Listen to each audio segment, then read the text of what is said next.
The Jesuits keep bringing up Vladimir Putin and accusing me of being this crazy woman who's going after a married Russian president. So I need to address Vladimir Putin. So this video is going to be about how Vladimir Putin came into my life. And it's sort of going to be about how the marriage list got started, period. For those of you who've been keeping up with me, we'll just kind of take up where I left off.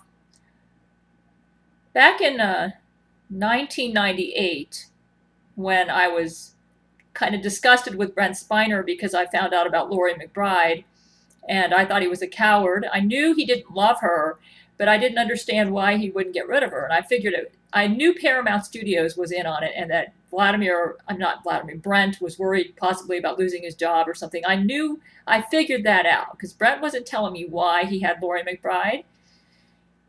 And at that time, I had Franco Nero in my life. And I've decided my next movie is going to be about Franco Nero and my relationship with Franco Nero and the complications that Jesuits created because of that. But that's a different subject. But in 1998, as I was dealing with Laurie McBride, because she tried to burn down my mobile home twice, I believe. Well, it was a Christmas 1998. I think it was 98 or 97. I think it was 98. Yeah, it was 98 that she tried to burn down my mobile home. And then we moved to Seattle in May 1999. And at that time, I was getting off of my psych meds because I didn't believe that I had bipolar disorder, which was what I had been diagnosed with. And I had successfully gotten off of all of my medicines. And when we were in Seattle, I was having stomach problems. So I went to see a naturopathic physician to deal with the stomach problems. And for some odd reason, she said, Gail, I think if we do spinal extremity correction, we can fix your stomach problems. So I agreed to it. And when I went to her office, she put me on the table and she got my head and she jerked it back. And she induced in me neck spasms. And I was wondering, why is this doctor messing with my neck for stomach problems? I thought maybe I didn't quite understand spinal extremity correction. Looking back, I think she was actually doing chiropractic on me, though she wasn't qualified to do it. I believe she deliberately pulled my neck back in order to induce psychosis in me. She was trying to do something with my neck to induce psychosis. And then she said, Gail, don't you think you ought to go back on your psych meds? And I said, I'm sleeping fine. And I don't understand why you are dropping this suggestion to me. And then she pulled my neck back. And I figured out she was a Jesuit agent. I figured it out later because when I went home that night, I had the worst neck spasms. I had a horrible neck ache. She put something out of alignment in my neck. And I couldn't sleep. I was up all night because of the neck problems. And I actually felt like she induced some sort of psychiatric, I felt like I was getting, I don't know, it was like it was inducing some sort of a psychiatric reaction in me, the way she pulled my neck back. So I thought, oh my God, the Jesuits got her. They weren't happy that I got off my psych meds, so they used her to try to induce psychosis in me. So I went to a chiropractor to try to fix what she did, and they got the chiropractor, and he made it worse. He twisted my neck, and oh, by that time I was nauseated. I wasn't sleeping. And to make a long story short, I did get my neck fixed. I ended up going to it was getting really expensive too because I was using my credit card to pay for this because my husband wouldn't pay for any of this because he considered this natural medicine and he would only pay for the medicine covered by my military health coverage. And when I tried to dispute those charges, it took 3 weeks for the letter to make it to the credit card company. And I had to send 2 or 3 letters, certified return receipts. They all got lost and they never got them. I was beginning to get an inkling. I said, wow, this Laurie McBride, man, she is really good. She's able to get the credit card company, the postal service. She got the doctor, my chiropractor. And I was just getting really excited. How does this woman have so much power? I figured she was behind it because I could tell. Because I never had problems like this until Brent Spiner came in my life, and then this Laurie McBride. I knew Brent didn't do it because even though I thought he was a coward to have Laurie McBride, I knew Brent was not a criminal.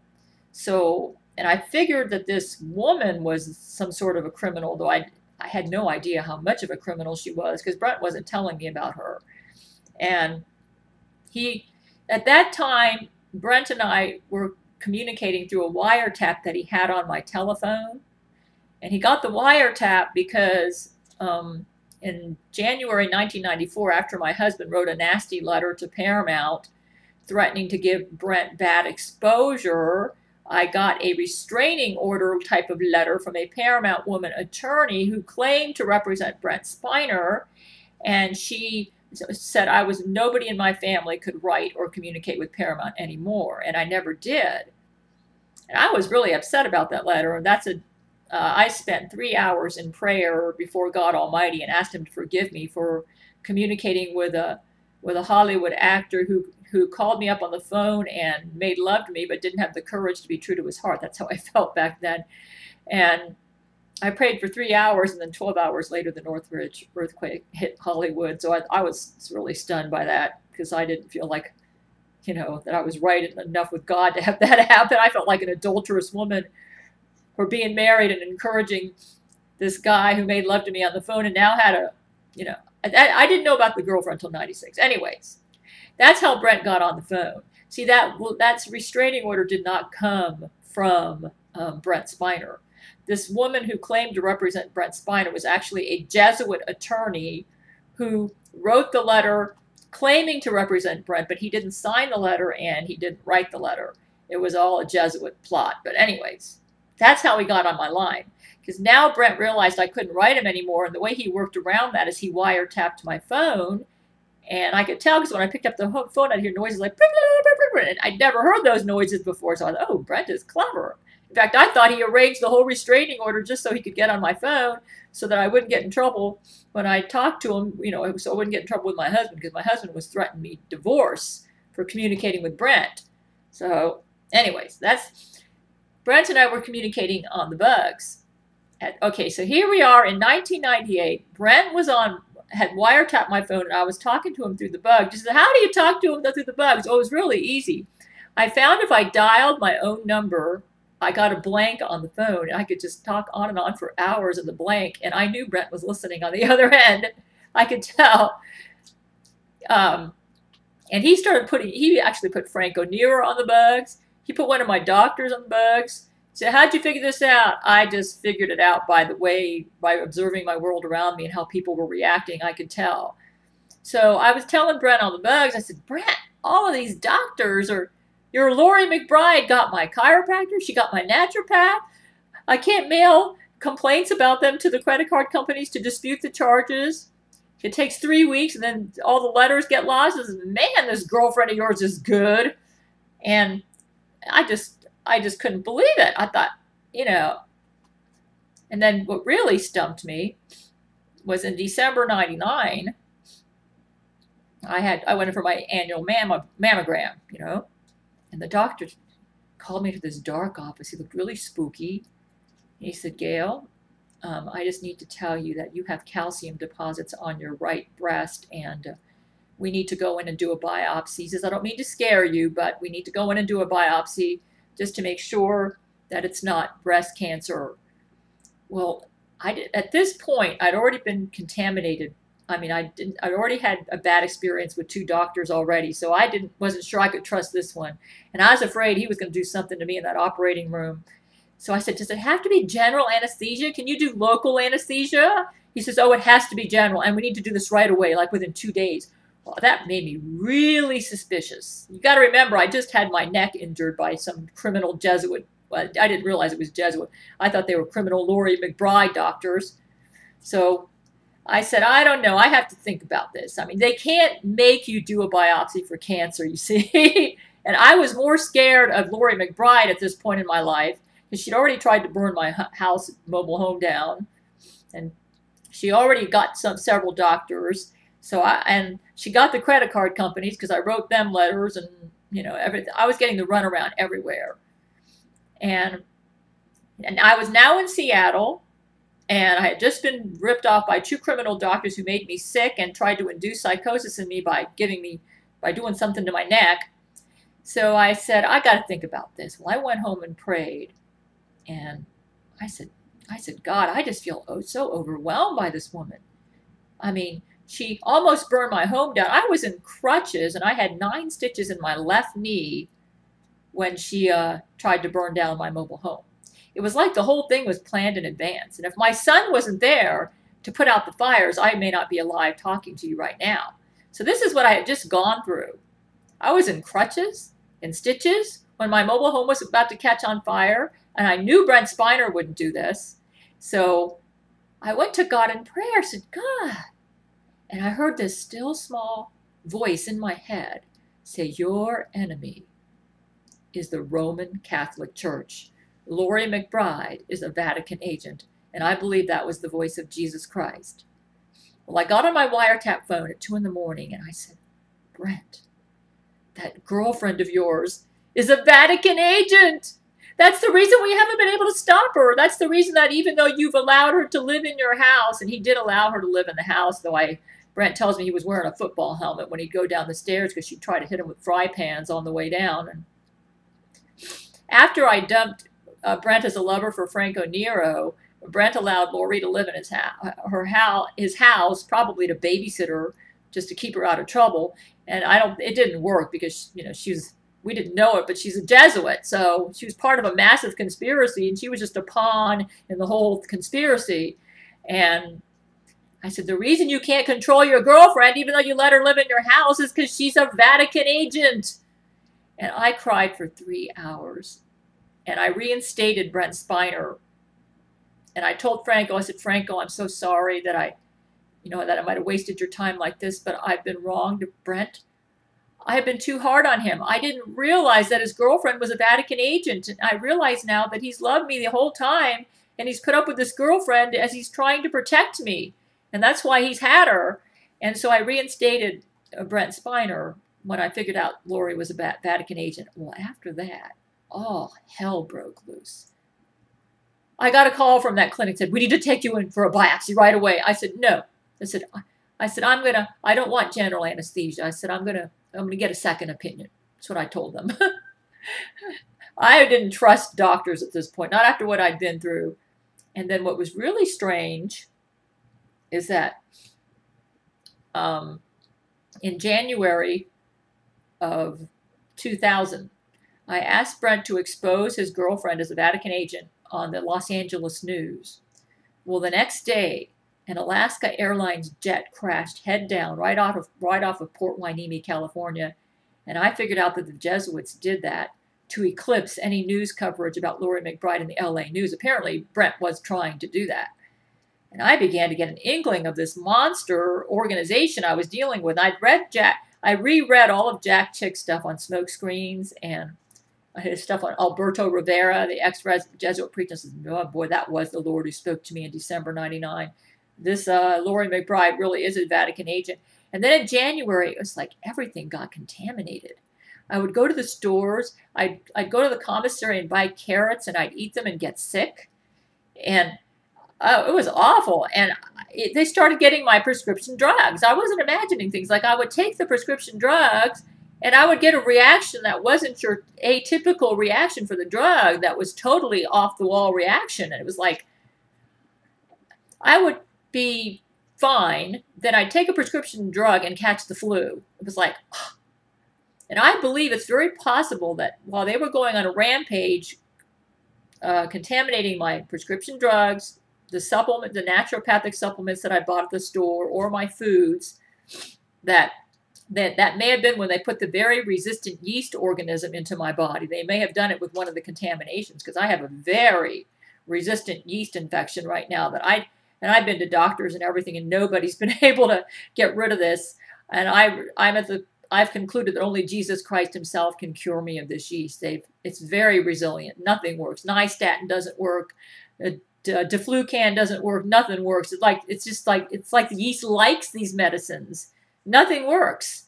Right now, I believe I'm on a treatment plan that's working, but I'm getting off the subject. But anyways, the point is, they were contaminating everything.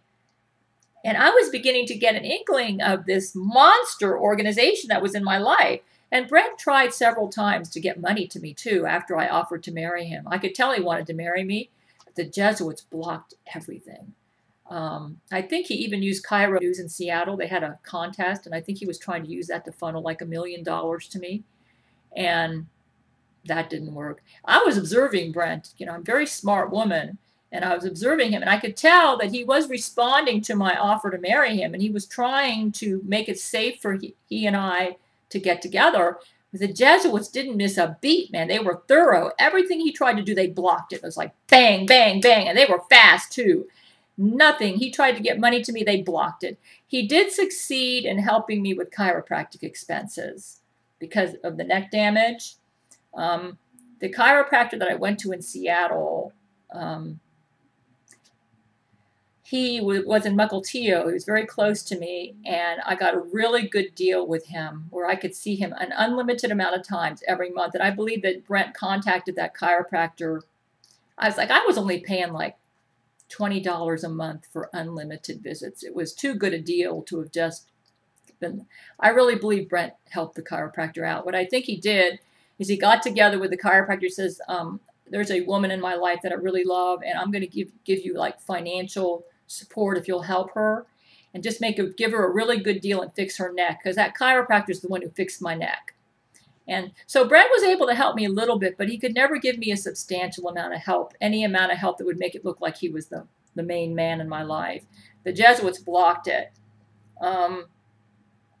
So I began to get an inkling of just how powerful the Roman Catholic Church and the Jesuit order was. I mean, I'd read about it in Jack Chick, but to be honest with you, when I first read Jack Chick, I had a little bit of doubt. I thought maybe he wasn't completely right. Maybe he was exaggerating how bad these Jesuits are.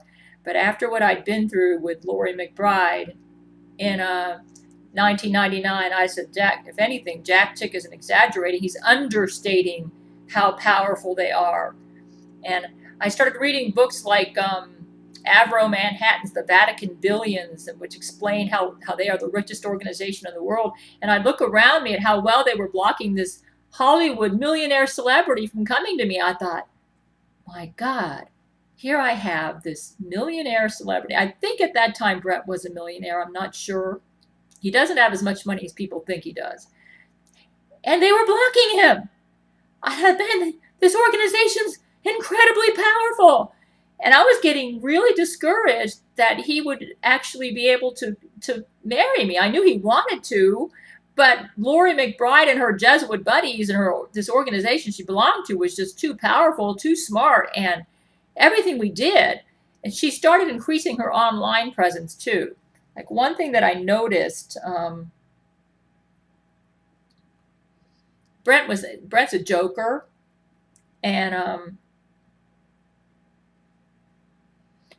she was putting fake pictures up of him and her together, saying that they'd appeared at these, and making it appear like Brent and her had gone to these events. And this was after I offered to marry him, when I could tell Brent was trying to come out to get me. So I knew the pictures weren't accurate, because I knew that Brent would never love a woman who would try to harm my neck or burn down my mobile home. And this is what she was doing. So I knew he didn't love her, because I knew from my communications with Brent earlier that he was a very kind, sensitive, and tender man. So I figured out that she was a Vatican agent, and she somehow used extortion to get into him. Some sort of, I wasn't sure. I figured it might have been a drug rape or a rape. I didn't know. I was very close. Brent didn't talk to me, but being a smart woman, I figured out a lot of things through deduction. So I knew he didn't love her. So he couldn't love a woman who's this evil. And I would go online and see pictures of him and her together, and I could tell they were doctoring up his pictures to make him look shallow and Playboy-like. Well, Brent even started getting humorous about it. And he actually took one of those pictures, and he took off Laurie McBride's arms and put these really fat elephant arms on her. And that picture made it online. I thought, oh my God, Brent did that. He's doing that to show that they were fake pictures, but it didn't work. Eventually, the Jesuits took those pictures off and replaced them with more believable photos that made her look like the sweet, glamorous, voluptuous Hollywood actress type that Brent just couldn't resist, and that he was having sex with all the time. I thought, oh my God, these Jesuits don't give up. They were plastering fake pictures of him and her all over the internet while he was trying to marry me. And I could tell they were fake, because I knew he didn't like her. He'd never like a woman who was that evil, who was poisoning my supplements and trying to burn down my home. So I was realizing more and more just how brilliant this organization was.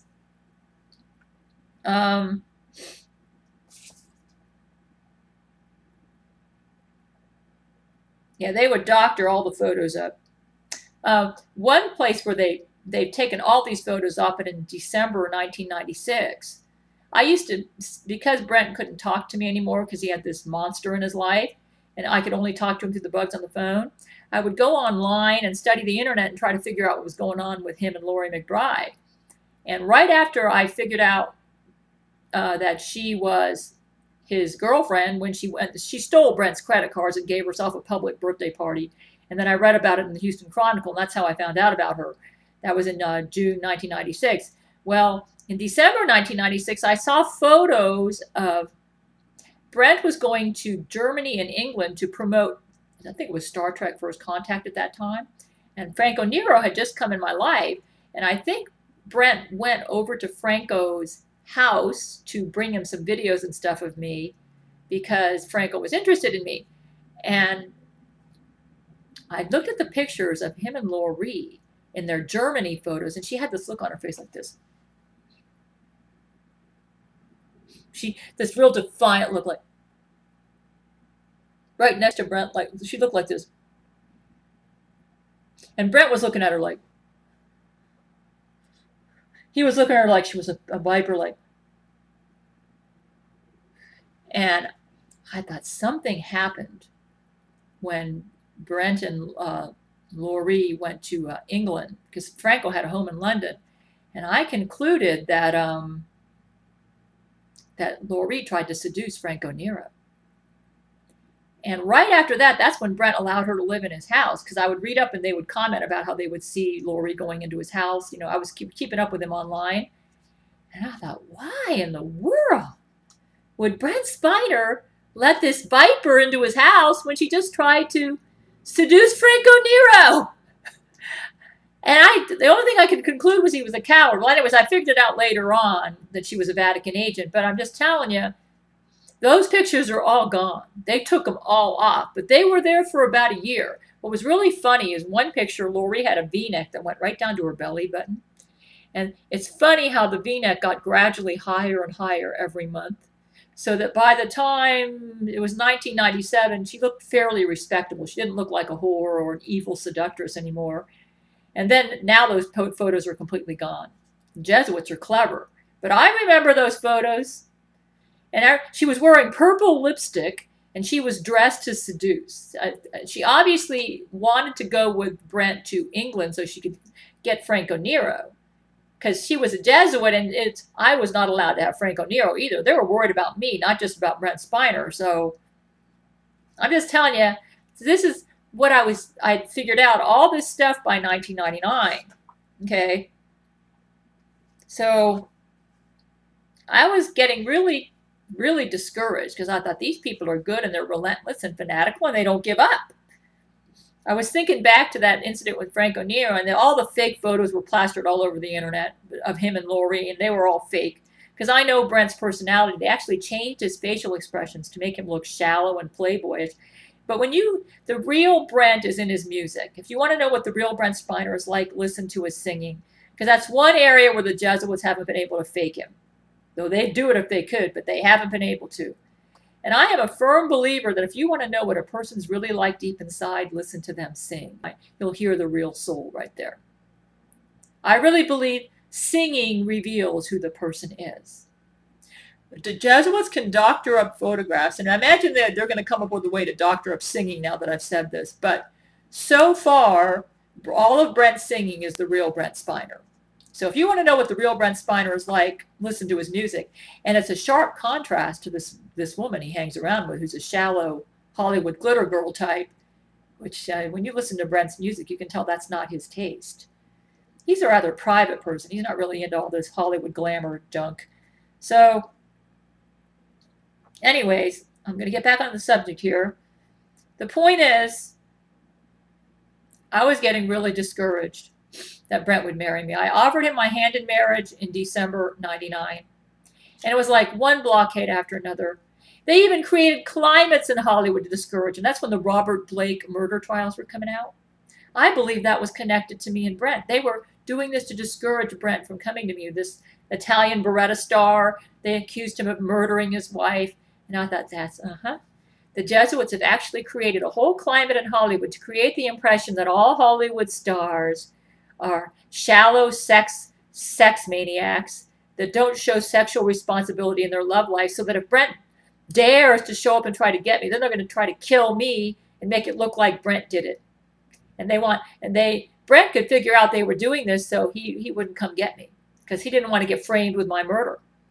So, and I'm not imagining things, because let me tell you what happened. In the summer of 2001, when I just moved to Florida after my divorce, and I had no place to go because Brent couldn't come get me because the Jesuits and Lori blocked him every time. And so I had to stay with my mother. Around the summer of 2001, Lori McBride blew up a woman in a car. And she went and told this, Brent told me about this later. She went and told Brent, she said, guess what? I just blew up Gail in a car because you're trying to go marry her. And I told you I'd kill her if you ever did this. And Brent cried because he thought that was me. And he found out later that was a Lori McBride clone. She blew up one of her clones in the car to scare Brent off from coming to Florida to come get me. But I found out about the car blowing up. I figured it out by deduction. You may say, how's that? Well, whenever the Jesuits do something, they always mirror it in the news. They'll do like a copycat in the news, and so I'd read something in the news, and like I read a news story about a massive car explosion, and Jesuits are like that. The reason they mirror if they do something between me and Brent, they'll make a copycat of it in the news or in a television show that's, maybe a hot show. That's so that if we accuse them of doing the crime, they can say that they're a victim of a conspiracy. That's why they do this. What they do is they'll commit a crime, and then they'll do a copycat crime elsewhere to make it look like they themselves are being a victim of a conspiracy. I don't know if this makes any sense. But they do this all the time. They always have a backup plan. So if Brent did have the courage to come get me, and let's say I ended up getting murdered and he tried to say the Jesuits did it, they would say, oh, no, it was a Hollywood conspiracy and you did it. Because look, there was this show that had a car bomb the same day that your wife died and blah, blah, blah. I could tell they were trying to do this to him. Jesuits always try to make it look like they're a victim of a massive conspiracy, to make it look like they didn't do the crime themselves, but somebody else did. And finally, I was thinking, man, I don't know if Brent's ever going to show up. These people are just too good. What really made me discouraged was 9/11. I really believe that Brent boarded a plane to come to Florida to come marry me on the day of 9/11. And I think the Jesuits were trying to kill Brent Spiner. In fact, they even admitted in one of their websites that Brent did board a plane to try to come to Florida, try to marry me on 9/11.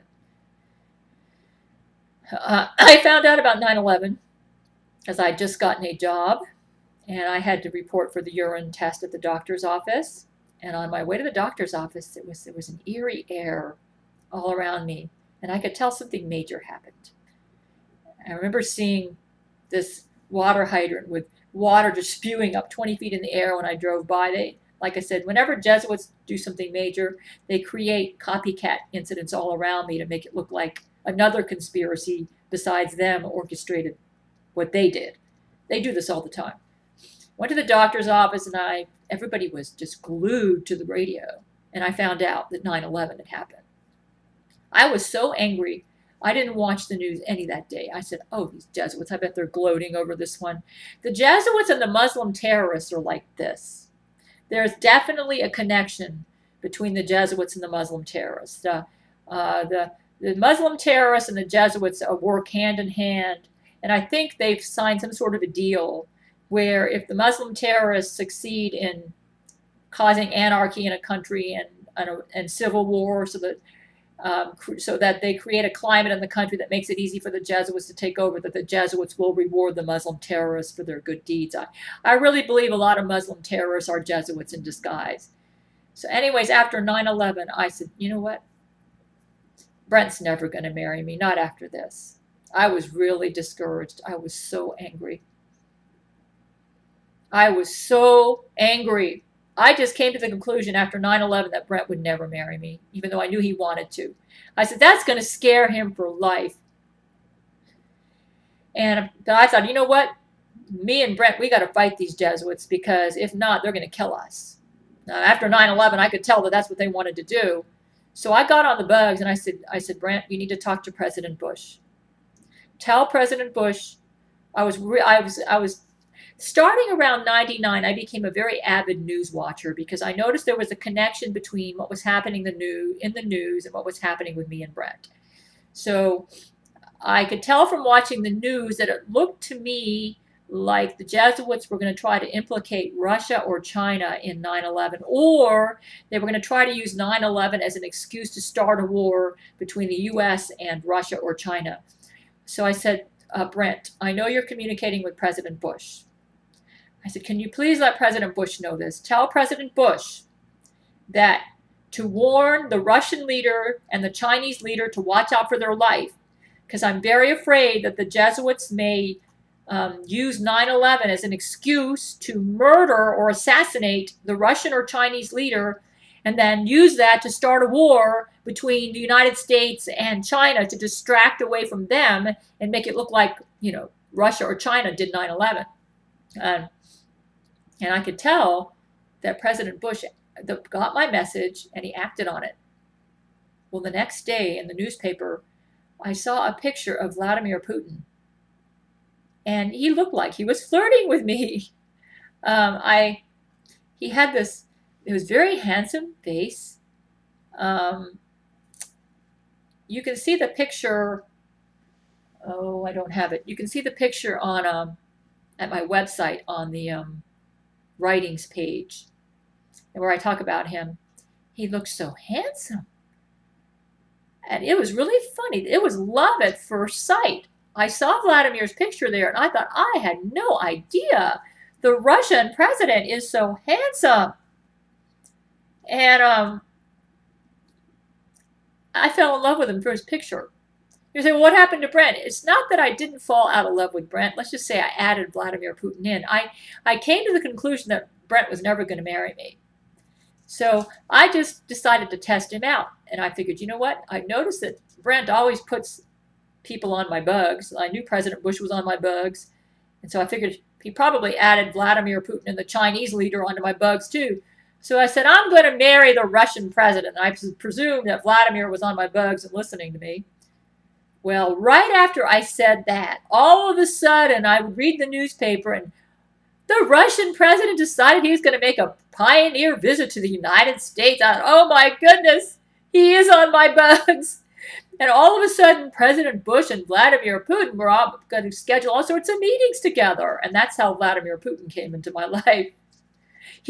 Brent Spiner put Vladimir Putin onto the bugs in my house. And there were some in my car, too. Brent was doing this to protect me from the Jesuits. He wanted to monitor me everywhere I went. Because he wanted, you know, because I was his future wife. So Vladimir Putin fell in love with me by listening to me through my bugs. And then I'm sure he managed to get some photos of me and video. I think the bugs actually had showed me in my apartment. I think it was photographic bugs, video bugs, where they could see what I look like. So Vladimir Putin observed me through the bugs, and I think he fell in love with me too. So he was trying to come over in November 2001 to meet me. And I concluded, you know what? He must not be married or he wouldn't be doing this, because I got the impression that he had some honor. I didn't sense that he would betray his wife. And he wasn't married, by the way. Vladimir Putin's wife, her name was Larissa. That's the woman he married in 1983. So don't believe the lies that say that Ludmila was the woman he married in 1983. Well, to make a long story short, I observed Vladimir and I concluded that he was trying to marry me. It apparently was love at first sight for him too. And But then a newspaper clipping showed up in USA Today. I think it was in at the end of October, very beginning of November, and it said that Russian President Vladimir Putin was coming over to the U.S. for a pioneer visit with George W. Bush at his Texas Crawford Ranch, and that Laura Bush would be escorting Vladimir's wife, Ludmila, around the ranch. I thought, he has a wife? I was kind of stunned. I thought, boy, maybe I deceived myself. Maybe he isn't on my bugs. But then I noticed how her name was spelled, Lyudmila, and I thought, oh my goodness, it sounds almost like Lori McBride. It starts with an L. It's got an M in there like Lori McBride. I said, the Jesuits picked that name on purpose so that in case this didn't intimidate Vladimir, that's how I figured out that that wasn't his wife, because of the name Ludmila. I thought Ludmila and Lori McBride, the names sound too similar. And I was right. And what really cinched it for me is when Vladimir did come over in November 2001, the Jesuits, in case Vladimir decided to be courageous and come claim me as his wife, they decided to give him a good scare tactic like they did with Brent Spiner.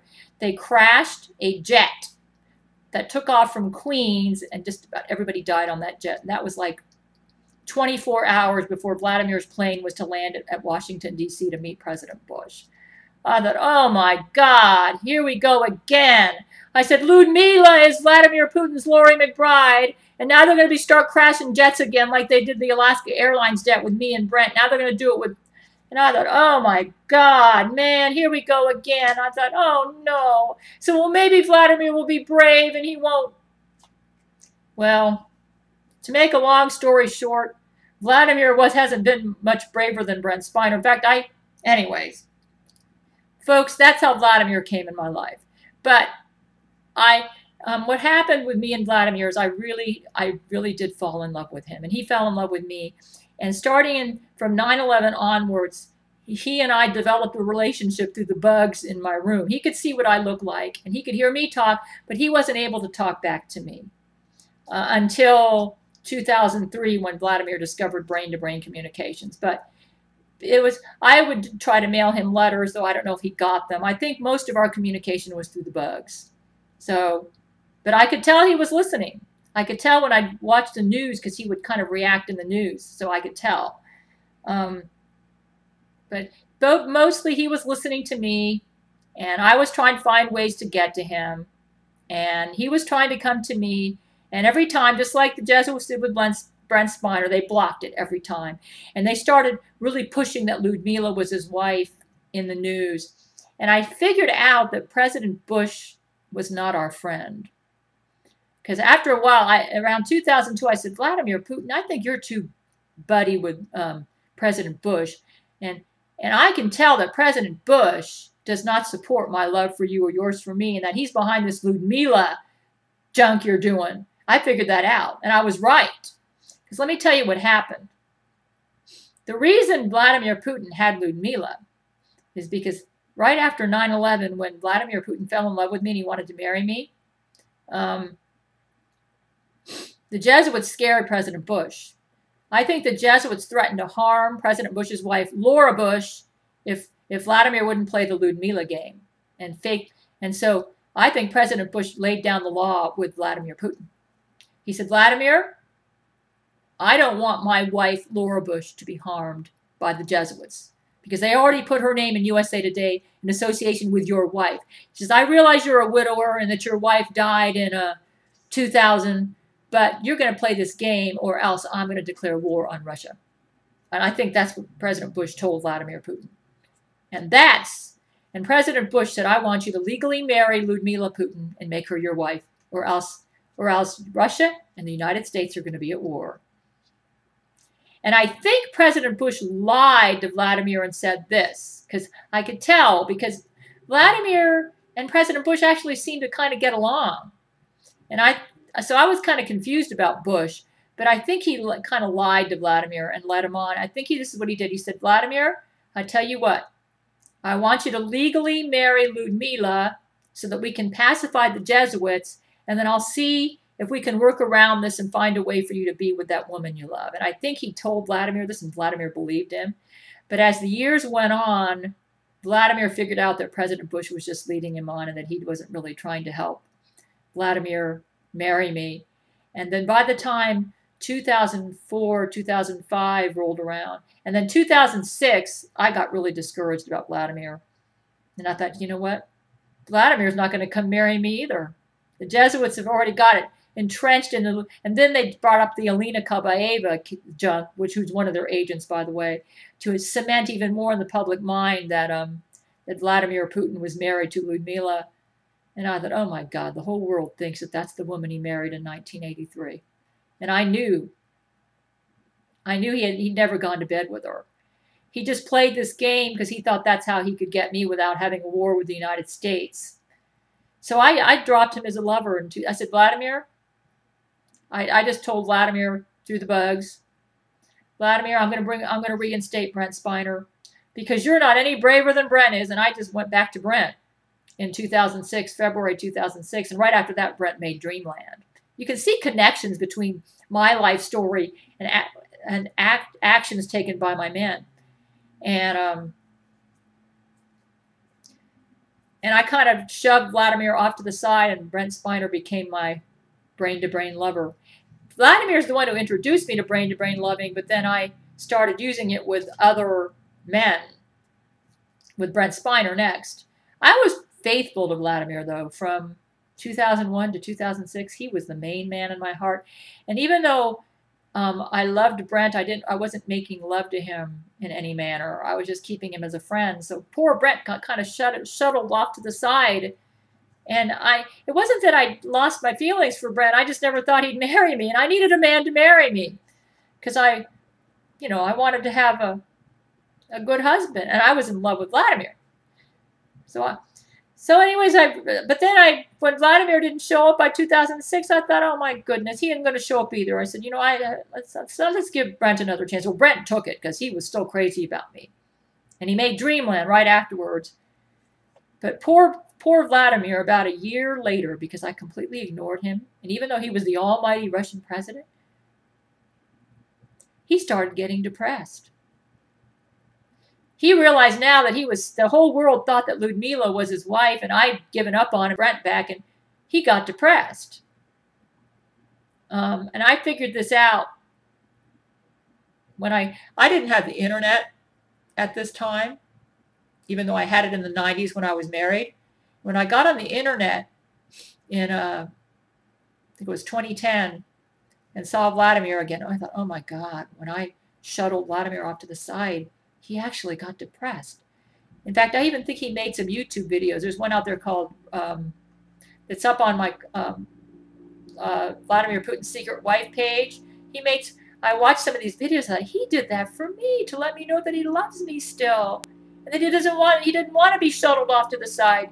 So finally I said, oh dear, what am I going to do, Lord Jesus? I don't want to be an adulterous woman. But when I took Brent back and shuttled Vladimir off, Vladimir got depressed because he doesn't want Ludmila. I thought maybe Vladimir decided to settle for Ludmila, the one he was legally married for, and I decided to let him have her because he wasn't going to come get me, and I wanted a man who'd come get me and who meant business. But I was wrong about him because when I got online and looked at some of his photos, I could tell that he felt like he was stuck in a trap in a marriage to a woman that he couldn't stand. That the whole world thought that was his wife. And I thought, oh my God, I've quit making love to him brain to brain, and he wants to kill himself. So anyway, that's the reason the marriage list started.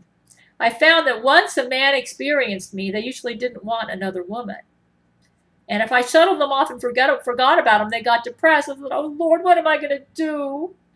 I said, I can't marry more than one man, but when I shuttle them off and put them away, they get depressed. And so I reinstated Vladimir. I said, okay, Vladimir, because Lord Jesus is going to have to forgive me on this, but I can't stand seeing you depressed. So I decided to have Vladimir and Brent both.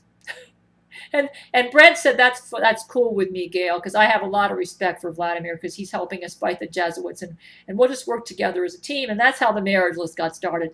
And the other people, guys that hated the Jesuits as much as we did and who wanted to help us in our fight, but who also liked me, they got added on, and that's how the marriage list got started. That's how Vladimir Putin came in my life, folks. And if you want to say that Vladimir and I are committing adultery, you got to understand the Jesuits have made things so complicated. He's never gone to bed with Ludmila. I'm telling you how the woman came into his life. He was extorted into it by President Bush under threat of war with the United States. And so, I actually asked Jesus Christ about this. I said, Jesus, the Jesuits are accusing me of being a loose woman because I've got all these guys on the marriage list and because I've had brain-to-brain sex with about 5 or 6 of them, even though I've got a list of about 40. I don't get why they all want me. I tell them, hey, you're wasting your time with me. I can't marry 40 guys. Why don't you just go off and go get some woman who's more available? But they don't want to leave. They want to stay. Apparently, they really respect me for having the courage to take on the Jesuit empire, and they want to help me. And they respect my courage, and they think I'm gorgeous and a hot woman, and they want to stay on the list. What can I say? It wasn't my idea. It was Brent and Vladimir's idea. But folks, that's how Vladimir got there, okay? It started with 9/11 when I got discouraged about Brent Spiner, and he doesn't want to leave. He wants to be there, and he was heartbroken when I kind of shoved him off to the side. He may be the almighty Russian president, but he's got feelings just like any other man.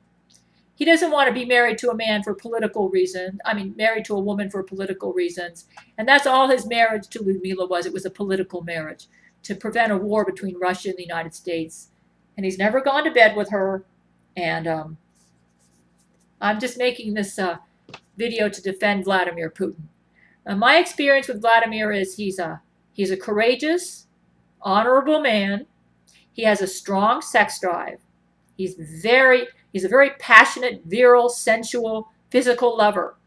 And the Jesuits have, and so he requested that I send him some nude photos of me because he said, Gail, I'm going through hell fighting these Jesuits, and I risk my life every day fighting them. And if I could just see your nude body, that gives me encouragement, and that's why I sent him nude videos. Actually, Brent sent them to him. I write to Brent, and then Brent sends Vladimir photos and stuff of me. So, folks, that's how Vladimir Putin came in my life, okay? My experience with Vladimir is he's a courageous, brave man. He's a good man. And he has loved me from the depths of his soul since September 2001. And I have filled the void in his life after his wife, Larissa, died. He was heartbroken when she died. In fact, I've tried to interview Vladimir about the death of his wife, Larissa, because I wanted to make a movie about him. He cried so much. He said, Gail, I'm not up to it. I can't do this right now. Maybe later. Just do Brent the movie first. So Vladimir's got feelings. He may be a president, but he doesn't like being in a political marriage, and I'm going to stand by him. He's number 2 on my marriage list after Brent Spiner. And, I had moral scruples about having this list of men. So I tried to make Brent my one and only back when I reinstated him, and I shuttled Vladimir off to the side. And then I found out Vladimir got really depressed about it. I said, well, I still have feelings for Vladimir. So I decided, well, I'll just nurture both of them. I said, Lord, I can't do this to Vladimir. The whole world thinks he's married to that Ludmila, and he played this whole stupid game because of me. And now if I desert him, he's going to go kill himself. So that's why Vladimir's there too.